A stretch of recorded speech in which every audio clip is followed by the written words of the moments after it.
ओम नमः शिवाय। शिव जी सदा सहाय। ओम नमः शिवाय। गुरु जी सदा सहाय। जय गुरु जी। शुक्राना गुरु जी। अनंतम अनंतम अनंतम शुक्राना गुरु जी। हर हर महादेव।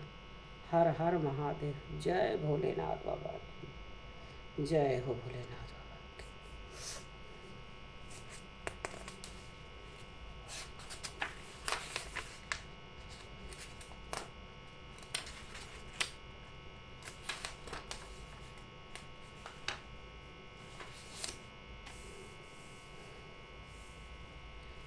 आज मैं रुद्र संहिता का पार्वती खंड 25वां अध्याय प्रारंभ करने जा रही हूँ। भगवान शिव की आज्ञा से सप्तऋषियों का पार्वती के आश्रम पर जा उनके शिव विषयक अनुराग की परीक्षा करना और भगवान को सब वृत्तांत बताकर स्वर्ग को जाना। ब्रह्मा जी कहते हैं, देवताओं के अपने आश्रम में चले जाने पर पार्वती के तप की परीक्षा के लिए भगवान शंकर समाधिस्थ हो गए। वे स्वयं अपने आप में अपने ही परत पर स्वस्थ माया रहित तथा उपद्रव शून्य स्वरूप का चिंतन करने लगे। उस ध्येय वस्तु के स्वरूप में साक्षात भगवान महेश्वर ही विराजमान हैं। उनकी गति का किसी को ज्ञान नहीं होता। वह भगवान वृषभ ध्वज ही सबके अष्टा परमेश्वर हैं। तात उन दिनों पार्वती देवी बड़ी भारी तपस्या कर रही थी। उन तपस्या से रुद्रदेव भी बड़े विस्मय हो पड़े गए। भक्ताधीन होने के कारण ही वह समाधि से विचलित हो गए और किसी कारण से नहीं। तदंतर सृष्टिकर्ता हर ने वशिष्ठ आदि सप्तऋषियों का स्मरण किया। उनके स्मरण करते ही वह सातों ऋषियों शीघ्र ही वहां आ पहुँचे। उनके मुख पर प्रसन्नता छा रही थी तथा वह सब के सब अपने सौभाग्य की अधिक सराहना करते थे। उन्हें आया देख भगवान शिव के नेत्र प्रसन्नता से प्रफुल्लित कमल के समान खिल उठे और वह हंसते हुए बोले, तात महासप्तऋषियों, तुम सब लोग मेरे हितकारी संपूर्ण वस्तुओं के ज्ञान में निपुण हो, अतः शीघ्र मेरी बात सुनो। गिरिराज कुमारी देवश्री पार्वती इस समय सुस्थिर चित्त हो गौरी शिखर नामक पर्वत पर तपस्या कर रही हैं। मुझे पति रूप में प्राप्त करना ही उनकी तपस्या का उद्देश्य है। दिजो इस समय केवल सखियां उनकी सेवा में हैं। मेरे सिवा दूसरे समस्त कामनाओं का परित्याग करके वह एक उत्तम निश्चय तप पर पहुंच चुकी हैं। मुनिवरों, तुम सब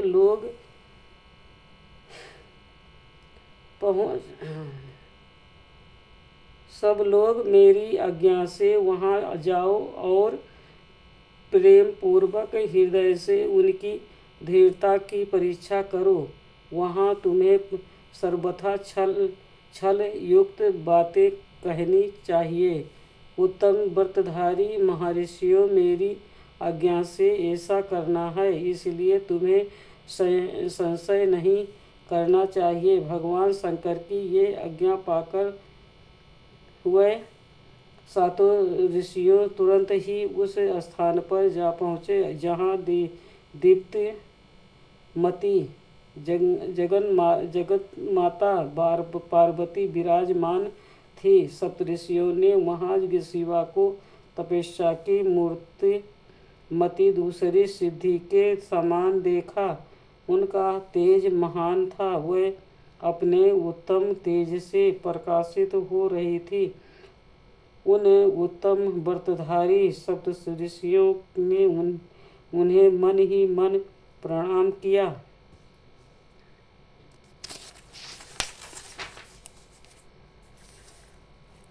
और उनके द्वारा विशेषतः पूजित हो वह मस्तक झुकाए इस प्रकार बोले। ऋषियों ने कहा, देवी गिरिराज नंदिनी, हमारी ये बात सुनो। हम जानना चाहते हैं कि तुम किस लिए तपस्या करती हो तथा इसके द्वारा किस देवता को और किस फल को पाना चाहती हो। उन द्विजों के इस प्रकार पूछने पर गिरिराज कुमारी देवी शिवा ने उनके सामने अत्यंत गोपनीय होने पर भी सच्ची बात बताई।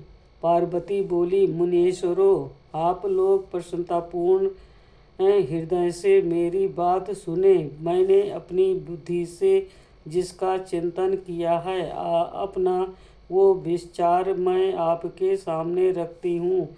आप लोग मेरी असंभव बातें सुनकर मेरा उपहास करेंगे, इसलिए उन्हें कहने में संकोच ही होता है।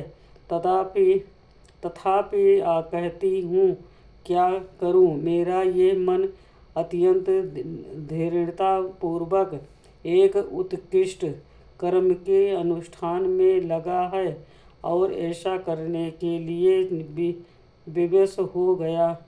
ये पानी के ऊपर बहुत बड़ी और ऊंची दीवार खड़ी करना चाहता है। देवर्षि का उपदेश पाकर मैं भगवान रुद्र मेरे पति हूँ, इस मनोरथ को मन में लिए अत्यंत कठोर तप कर रही हूँ। मेरा मन रूपी पक्षी बिना पंख के ही हष्ट पूर्वक आकाश में उड़ रहा है। मेरे स्वामी करुणानिधान भगवान शंकर ही उसके इस आशा की पूर्ति कर सकते हैं। पार्वती का ये वचन सुनकर वह मुनि हंस पड़े और गिरिजा का सम्मान करते हुए प्रसन्नतापूर्वक छल युक्त मिथ्या वचन बोले। ऋषियों ने कहा, गिरिराज नंदिनी देवर्षि नारद व्यर्थ ही अपने को पंडित मानते हैं। उनके मन में क्रूरता भरी रहती है। आप समझदार होकर भी क्या उनके चरित्र को नहीं जानती। नारद छल कपट की बातें करते हैं और दूसरों के चित्त को मोह में डालकर मथ डालते हैं। उनकी बातें सुनने से सर्वथा हानि ही होती है। ब्रह्मपुत्र दक्ष के पुत्रों को नारद ने जो छलपूर्ण उपदेश दिया उसका फल ये हुआ कि वह सब के सब अपने पिता के घर लौटकर न आ सके। यही हाल उन्होंने दक्ष के दूसरे पुत्रों का भी किया। वह भी उनके चक्कर में आकर भिखारी बन गए। विद्याधर चित्रकेतु को इन्होंने ऐसा उपदेश दिया कि उसका घर ही उजड़ गया। प्रह्लाद को अपना चेला बनाकर उन्होंने हिरण्याक ऋषि कशिपु से बड़े बड़े दुख दिलवाए। ये सदा दूसरों की बुद्धि में भेद पैदा किया करते हैं। नारद मुनि कानों को पसंद आने वाली अपनी विद्या जिसको सुना देते हैं वही अपना घर छोड़कर तत्काल भीख मांगने लगता है। उनका मन मलिन है, केवल शरीर ही सदा उज्ज्वल दिखाई देता है। हम उन्हें विशेष रूप से जानते हैं क्योंकि उनके साथ रहते हैं। उनका उपदेश पाकर बड़े बड़े विद्वानों द्वारा सम्मानित होने वाली तुम भी व्यर्थ ही भुलावे में आ गई हो और मूर्ख बनकर दुष्कर तपस्या करने लगी। वाले तुम जिनके लिए ये भारी तपस्या करती हो वे रुद्र सदा उदासीन निर्विकार तथा काम के शत्रु हैं, इसमें संशय नहीं है। वे अमांगलिक वस्तुओं से युक्त शरीर धारण करते हैं, लज्जा को तिलांजलि दे चुके हैं। उनका न कहीं घर है और न द्वार। वह किस कुल में उत्पन्न हुए हैं इसका भी किसी को पता नहीं है। कुल स्थित भेष धारण किए भूतों तथा प्रेत आदि के साथ रहते हैं और नंग धड़ंग हो शूल धारण किए घूमते हैं। धूर्त नारद ने अपने माया से तुम्हारे सारे विज्ञान को नष्ट कर दिया है। युक्ति के तुम्हें मोह लिया और तुमसे तप करवाया। देवश्री गिरिराज नंदिनी, तुम ही विचार करो कि ऐसे वर को पाकर तुम्हें क्या सुख मिलेगा। पहले रुद्र ने बुद्धि से खूब सोच विचार कर साध्वी सती से विवाह किया, परंतु वह ऐसे मूढ़ हैं कि कुछ दिन भी उनके साथ निभाह ना सके। उस बेचारी को वैसे ही दोष देकर उन्होंने त्याग दिया और स्वयं स्वतंत्र हो अपने निष्कल और शोक रहित स्वरूप का ध्यान करते हुए उसी में सुखपूर्वक रम गए। देवी जो सदा अकेले रहने वाले शांत संग रहित और दीप द्वितीय हैं, उनके साथ किसी स्त्री का निर्वाह कैसे होगा। आज भी कुछ नहीं बिगड़ा है, तुम हमारी आज्ञा मानकर घर लौट चलो और इस दुर्बुद्धि को त्याग दो। महाभागे इससे तुम्हारा भला होगा। तुम्हारे योग बर है। भगवान विष्णु जो समस्त सद्गुणों से युक्त हैं, वे वैकुंठ में रहते हैं, लक्ष्मी के स्वामी हैं और नाना प्रकार की क्रीड़ाएं करने में कुशल हैं। उनके साथ हम तुम्हारा विवाह करा देंगे और वो विवाह तुम्हारे लिए समस्त सुखों को देने वाला होगा। पार्वती, तुम्हारा जो रुद्र के साथ विवाह करने का हठ है, ऐसे हठ को छोड़ दो और सुखी हो जाओ। ब्रह्मा जी कहते हैं, नारद उनकी ऐसी बात सुनकर जगदम्बा का पार्वती हंस पड़ी और पुनः उन ज्ञान विशारद मुनियों से बोली।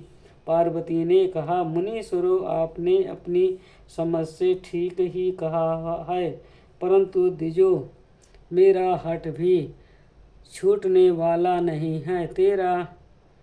मेरा शरीर पर्वत से उत्पन्न होने के कारण मुझे में स्वाभाविक कठोरता विद्यमान है। अपनी बुद्धि से ऐसा विचार कर आप लोग मुझे तपस्या से रोकने का कष्ट न करें। देव ऋषि का उपदेश वाक्य मेरे लिए परम हितकारक है, इसलिए मैं उसे कभी नहीं छोड़ूंगी। वेद वेदांता भी यहाँ मानते हैं कि गुरुजनों का वचन हितकारक होता है, गुरुओं का वचन सत्य होता है। ऐसा जिसका दृढ़ विचार है, उन्हें इस लोक और परलोक में परम सुख की प्राप्ति होती है और दुख कभी नहीं होता। गुरुओं का वचन सत्य होता है। ये विचार जिनके हृदय में नहीं है, उन्हें यह लोक और परलोक में भी दुख ही प्राप्त होता है, सुख कभी नहीं मिलता। अतः दुजो गुरुओं के वचन का कभी किसी तरह भी त्याग नहीं करना चाहिए। मेरा घर बसे या उजड़ जाए, मुझे तो ये हट ही सदा सुख देने वाला है। मुनिवरों, अब आपने जो बातें कही है, मैं उनका आपके कहे हुए पर्याय से भिन्न अर्थ समझती हूँ और उनका यहाँ संक्षेप से विवेचन प्रस्तुत करती हूँ। आपने ये ठीक कहा कि भगवान विष्णु सद्गुणों के धाम तथा लीला बिहारी हैं। साथ ही आपने सदाशिव को निर्गुण कहा है। इसमें जो कारण है वो बताया जाता है कि भगवान शिव साक्षात परब्रह्म हैं, एवं निर्विकार हैं। वह केवल भक्तों के लिए शरीर धारण करते हैं, फिर भी लौकिक प्रभुता को दिखाना नहीं चाहते। अतः परमहंसों की जो प्रिय गति है उसी को वह धारण करते हैं, क्योंकि वह भगवान शंभु परमात्मा परमानंदमय हैं, इसलिए अवधूत रूप से रहते हैं। माया लिप्त जीवों को ही भूषण आदि की रुचि होती है, ब्रह्मा को नहीं। वह प्रभु गुणातीत, अजन्मा, माया रहित, अलक्ष्य गति और विराट हैं। दिजो भगवान शंभु किसी विशेष धर्म या जाति आदि के कारण किसी पर अनुग्रह नहीं करते। मैं गुरु की कृपा से ही शिव को यथार्थ रूप से जानती हूँ। ब्रह्म ऋषियों, यदि शिव मेरे साथ विवाह नहीं करेंगे तो मैं सदा कुमारी ही रह जाऊंगी, परंतु दूसरे के साथ विवाह नहीं करूंगी। यह मैं सत्य सत्य कहती हूँ। यदि सूर्य पश्चिम दिशा में उगने लगे, मेरु पर्वत अपने स्थान से विचलित हो जाए, अग्नि शीतलता को अपना ले तथा कमल पर्वत शिखर की शिला के ऊपर खिलने लगे, तो भी मेरा हट छूट नहीं सकता। यह मैं सच्ची बात कहती हूँ। ब्रह्मा जी कहते हैं, नारद ऐसा कहकर उन मुनियों को प्रणाम करके गिरिराज कुमारी पार्वती निर्विकार चित्त से शिव का स्मरण करती हुई चुप हो गई। इस प्रकार गिरिजा के उस उत्तम निश्चय को जानकर वह सप्तसती भी उनकी जय जयकार करने लगे और उन्होंने पार्वती को उत्तम आशीर्वाद दिया।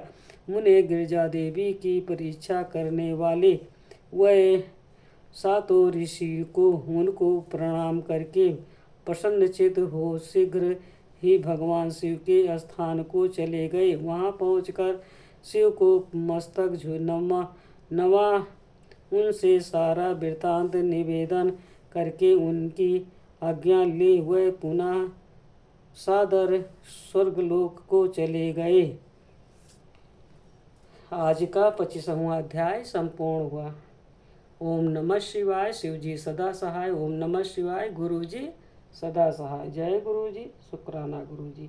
अनंतम अनंतम शुक्राना गुरु जी। जो शिव पुराण पढ़ने में भूल चूक हुई है क्षमा करना प्रभु, क्षमा करना। जय गुरुदेव।